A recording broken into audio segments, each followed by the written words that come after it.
Meet the white stork, one of nature's most incredible long-distance travelers.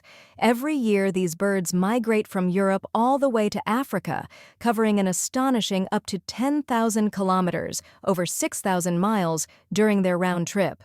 But here's the mind-blowing part. They don't rely on constant flapping.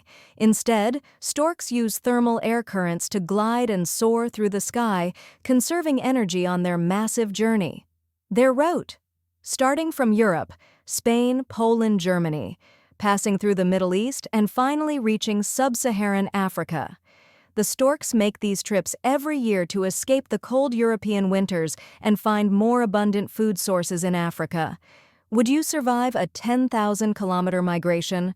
Comment below, and don't forget to subscribe for more mind-blowing animal facts.